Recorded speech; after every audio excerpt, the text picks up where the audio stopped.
आपके जो वोटर है, जो पंचायत के जो लोग हैं, जो परेशानियों का अभी जो सामना कर रहा है, जो आपको वोट देकर के इस पद पे बैठा है कि हमारे जो तमाम परेशानियां, उस परेशानियों को दूर करेंगे न्यायपालिका और ये कार्यपालिका मिल करके। लेकिन जब न्यायपालिका का कहना है कि पिछले जो है 26 से 30 साल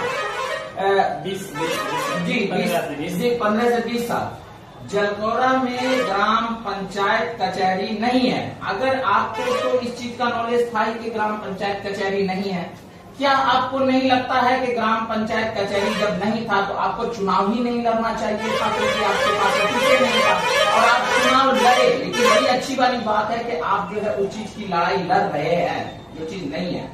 लेकिन जो है लड़ाई लड़ रहे हैं तो उसमें जनता क्यों अपना नुकसान करे? जनता तो आपको चुन करके लेके आया। आप लड़ाई लड़ते के साथ ये भी तो कर सकते हैं कि जनता का जो काम रुका हुआ है उस काम को भी करें। जी, बहुत बहुत धन्यवाद। आपने ये वो सवाल किया, ये बहुत ही मर्मिक है और मुझे नहीं चाहिए था चुनाव लड़ना। चुनाव क्यों लड़ा जाता है? कोई प्रतिनिधि क्यों आते हैं? गांव को जो समस्या जो देखा जाता है तभी कोई प्रतिनिधि आगे बढ़कर आते हैं, कोई समाज से भी आगे आते हैं उस समस्या को समाधान करने के लिए। मैंने जो देखा था, जो पिछले जो भी सरपंच बने थे उनके द्वारा जो भी कार्य हुआ था, जो भी सिस्टम चल रहा था ग्राम कचहरी का, तो वहाँ परेशानियां हो रही थी। हर एक लड़का लोग जो आर्मी में या किसी प्रकार के डिफेंस में फिजिकल के लिए जाते थे। मेरा नहीं कहना है कि आप चुनाव क्यों लड़े, नहीं, ये देखिए स्वतंत्र है, हर कोई लड़ सकता है, लेकिन ये जनता का कहना है, जो वोटर है उसका। हाँ, जनता का ही सवाल का जवाब मैं दे रहा हूँ। तो उस समय जो विधि व्यवस्था था हमारे ग्राम कचहरी का, वो संचालित सुचारू रूप से नहीं हो रहा था। मुझे कमी लगा, मैंने चुनाव लड़ा उसमें त्रुटि नजर आई, क्योंकि ग्राम अब देखिए आज से आप 10 साल बैठ जाइएगा। अब आप कोई भी आदमी 10 साल पहले केस किए होंगे, कोई विवाद हुआ होगा, उसका रिकॉर्ड मांगिए, ग्राम कचहरी के पास नहीं मिलेगा। और इस क्यों नहीं मिलेगा? क्योंकि उनके पास में किसी प्रकार का कोई अभिलेख सुरक्षित नहीं है, कोई अस्थायी कार्यालय है ही नहीं, कहाँ में रहेगा? वो अपने जो भी बना सरपंच अपने घर में रखा, अपना भी जो भी था कागजात अपने घर में रख लिया। अभी हम लोग के पास कुछ नहीं मिला। क्यों नहीं मिला?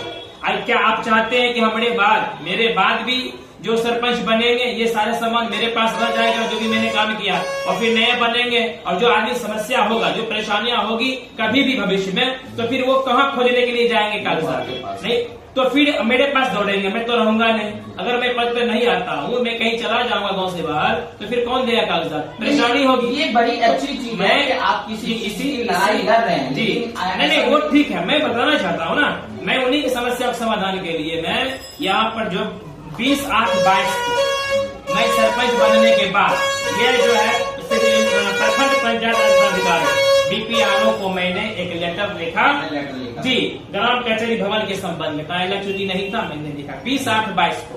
दूसरा लेटर मैंने फिर जिला पंचायत राज अधिकारी को लिखा, जब बीपीआरओ के द्वारा देखा गया कि धीरे गति से काम कर रहे, कोई एक्शन नहीं ले रहे, तो मैंने फिर लिखा 30/8/22 को। फिर 1 महीना बाद, फिर 10 दिन बाद मैंने फिर उनको लिखा।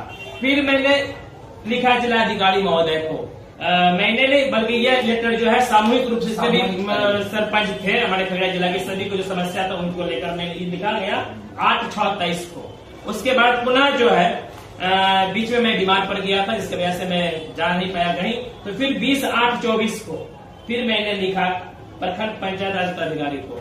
उसके बाद पुनः 29/11/2024 को मैंने लेटर फिर प्रखंड विकास अधिकारी को, वीडियो साहब को। अब इसी के दौरान इस बीच में एक लेटर बीपीआरओ साहब के द्वारा जारी होता है, इश्यू होता है, जो इतना संघर्ष करने के बाद एक लेटर ये आया, और ये जो है क्रमांक 178 दिनांक 22/8/24 का। इसमें जो दिया गया माननीय मुखिया एवं पंचायत सचिव के पास ये लेटर दिया गया कि ग्राम कचहरी सरपंच को पंचायत में निर्मित सामुदायिक भवन या पंचायत कार्यालय भवन या सरकारी भवन में उपलब्ध कोई कमरा जहां उन्हें कार्यालय चलाने में कोई कठिनाई नहीं हो, ऐसी जगह उपलब्ध कराते हुए प्रतिवेदन 1 सप्ताह के अंदर हस्ताक्षरित कार्यालय को उपलब्ध कराना सुनिश्चित करेंगे। और ये लेटर 20/8/24 को आया, 1 सप्ताह के अंदर समय दिया गया था, और एक आज देखिए 4 महीना हो गया, 4 महीने हो गया जी। यही 4 महीने में मैं यह 4 महीने से वंशावली के कार्य मैंने इसलिए रोका, मुझे दुख है, मुझे खेद है कि मैंने रोका। ये मेरी असफलता है, ये मेरी उदासीनता है। मैंने रोका। वजह क्या था कि मेरे पास कार्यालय नहीं था, कागजात अधिक हो चुका था और सबसे अधिक केस निष्पादित किया, बहुत सारा फाइल हुआ। अब मैं ये वंशावली लेता हूँ तो ये फॉर्म मैं कहाँ रखूंगा, इसका मैं रिसीविंग कहाँ रखूंगा, कागजात में सुरक्षित कैसे रख पाऊंगा? कल के तारीख में वंशावली का फिर आवश्यकता पड़ेगा लोगों को, वो कहाँ ढूंढेंगे? अच्छा, ये जब 4 महीने पहले पूर्व जब ये बीपीआरओ साहब के द्वारा जब ये लेटर जारी किया गया, आपको नहीं लगता है इस पे दोबारा आपको जब जगह आपको चिन्हित करके कार्यपालिका के द्वारा जब आपको सुनिश्चित करके नहीं दिया गया तो आप इस पे दोबारा किसी चीज का मांग किए? जी, मैंने पुनः जो है प्रखंड विकास पदाधिकारी बीडीओ साहब को मैंने लिखा। देखिए 29/11/24 को 29/11/24 को मैंने पुनः बीडीओ साहब को मैंने लिखा। बीडीओ साहब फिर पंचायत